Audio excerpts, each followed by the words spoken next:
12/9/17, the right people.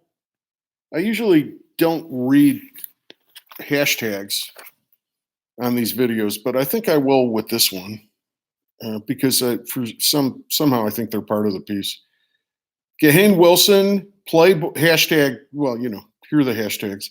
Gahan Wilson, Playboy, Hugh Hefner, The New Yorker, education, writing, art, poetry, spoken word, right livelihood.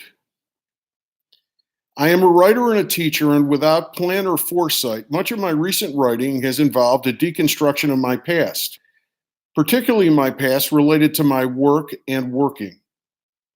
That recent writing is largely a story of development and elimination, my commitment and allegiance to my own voice.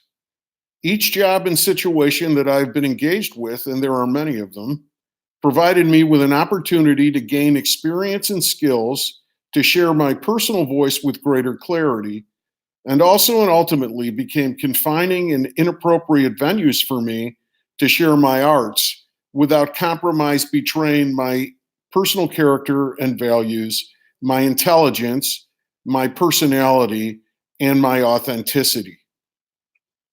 I became too hip or too principled or both for every room that I was in. The story is told in great detail on this blog at www.richardstephenthomas, Stephen with a V, .wordpress.com.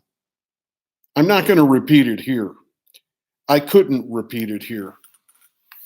Sometimes I told the story as a personal quasi-memoir. Sometimes I wrote about everyday passions and incidences in the world around me.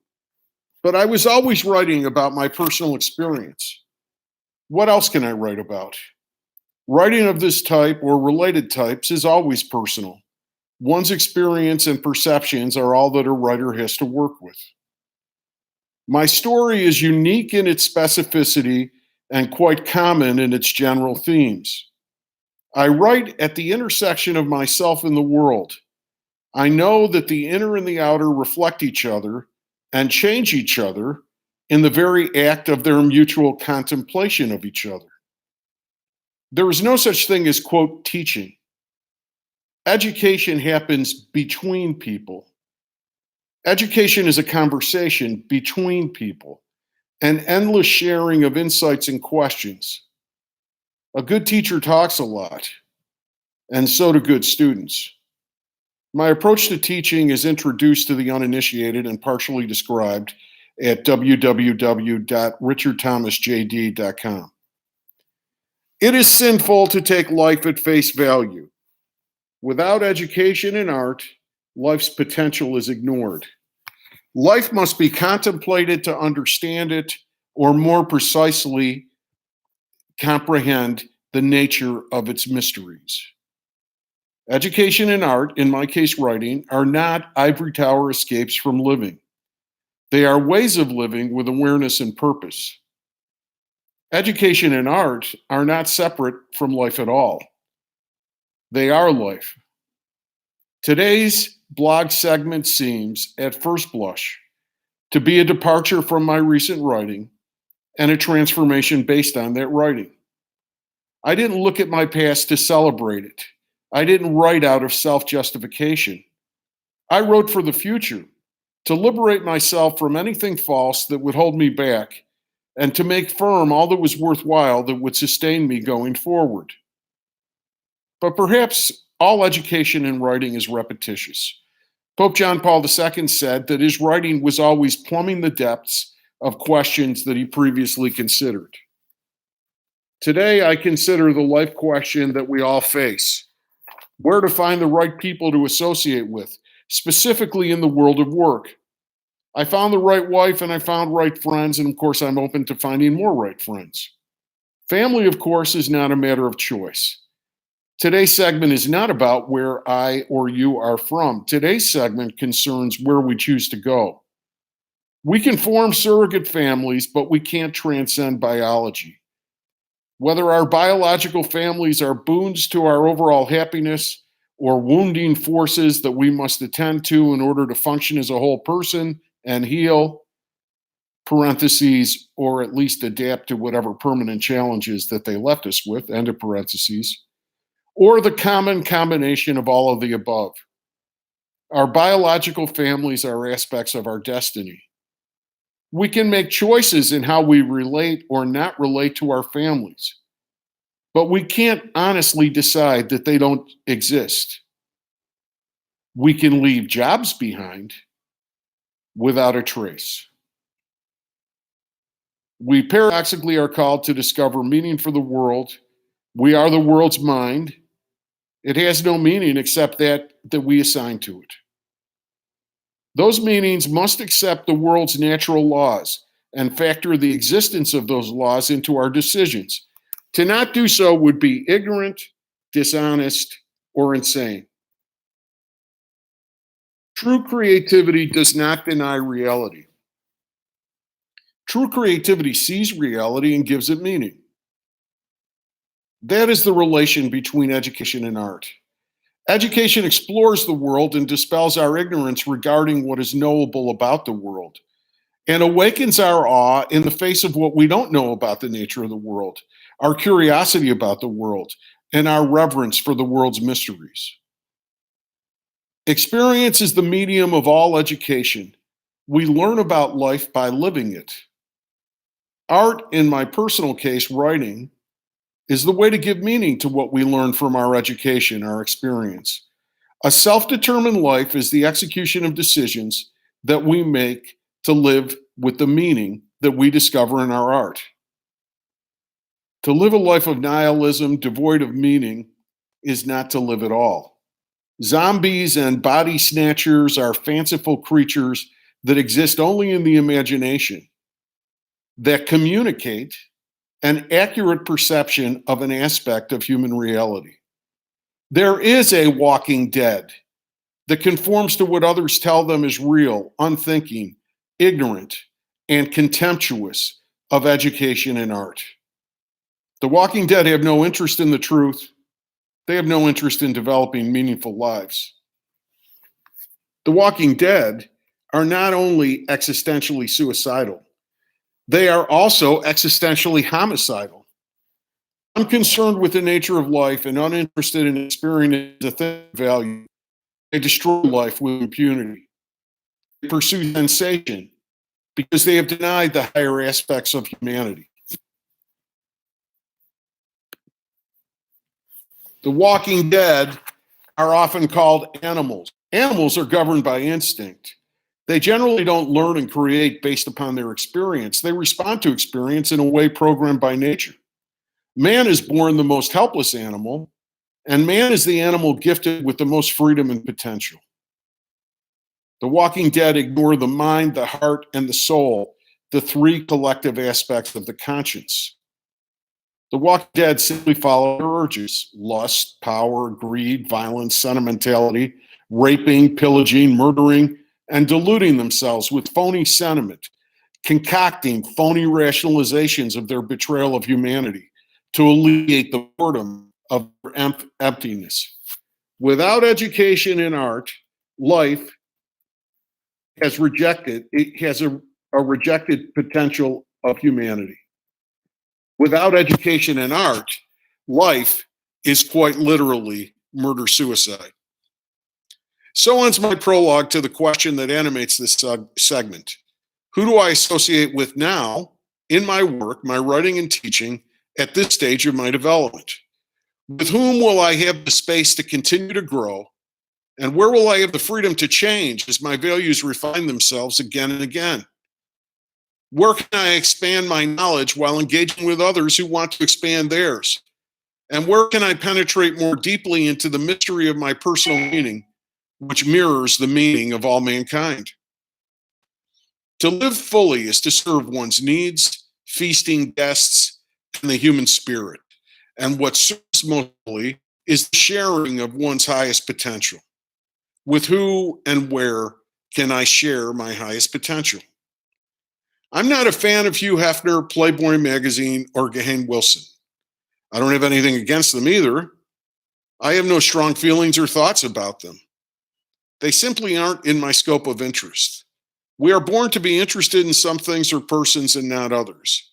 These proclivities help shape our destinies. What interests us in life is like a river. Much more exists beyond the river's banks. A model of an atom resembles a model of the solar system. The essence of the universal exists in the microcosm of the individual. Art, the art of my writing in particular, attempts to exist at the congruence of the universal and the individual.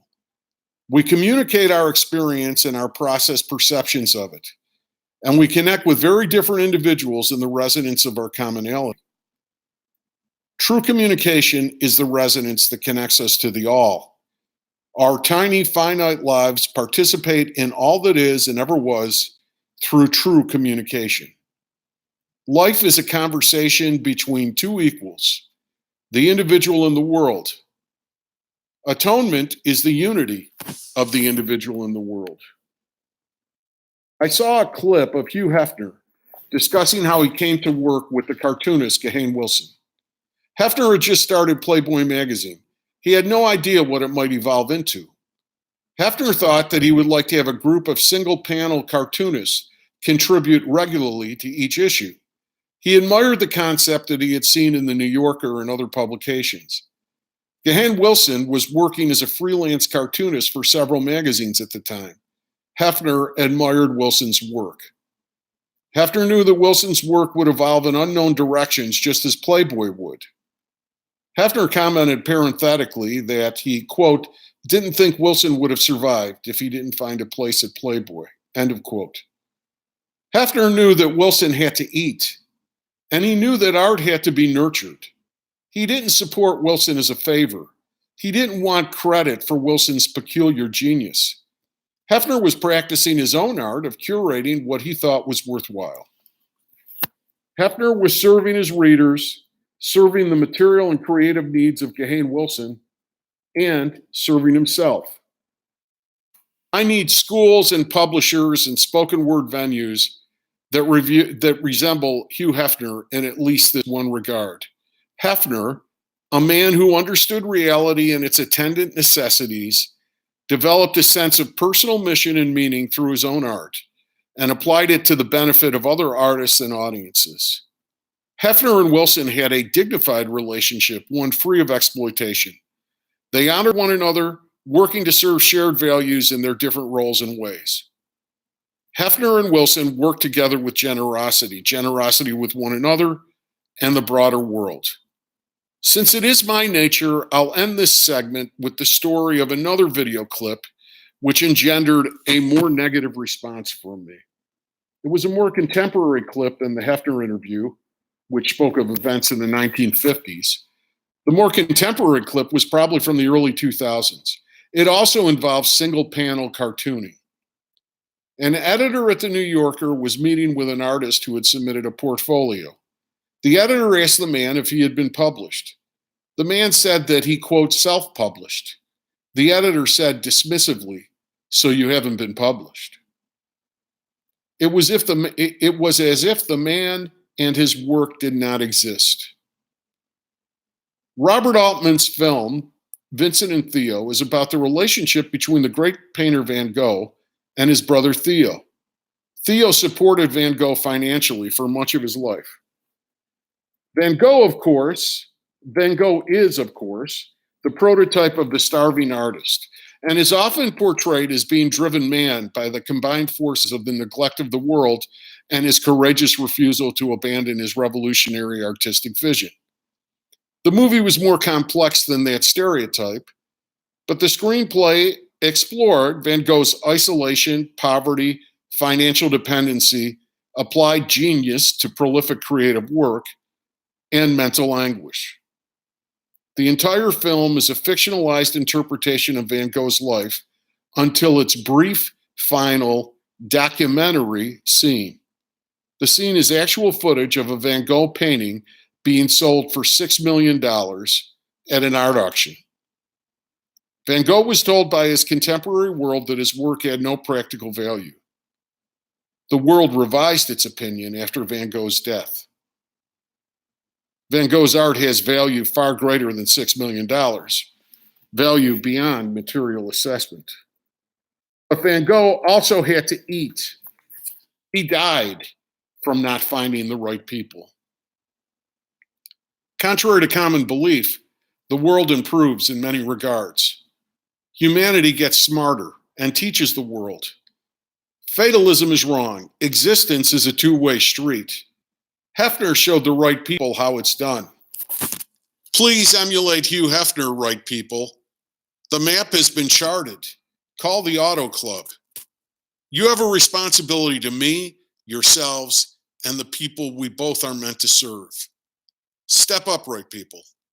The value of my work is self-evident.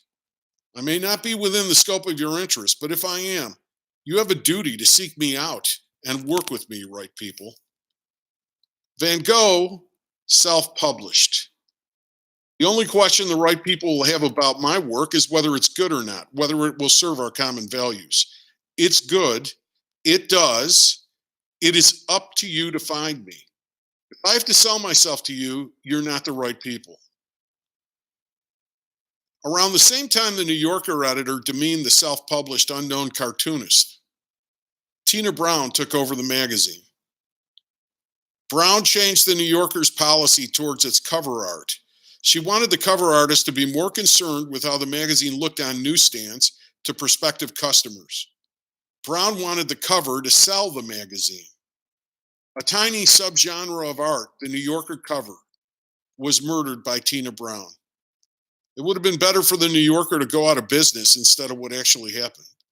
The old New Yorker ended and was replaced by a con game. It became a marketing broadsheet that marketed nothing but the ads for itself that it created. The journal that shared literature and thought and art was over.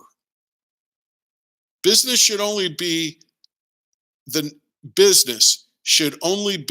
necessary practical aspects of sustaining things finer and more important. Art and life. Feed Van Gogh and make art. The self-published cartoonist dodged a bullet when the editor insulted him. The New Yorker he longed to work for no longer existed, and he wouldn't fit in a marketing position. The cartoonist innocently was trying to connect. He wasn't prepared to be obsequious to the condescending villain and fool, the editor. The editor didn't give the cartoonist an opportunity to compromise himself, and that was a blessing. When business wags the dog of art and education, the dog quickly disappears. The right people know that. Copyright 2019, Richard Thomas.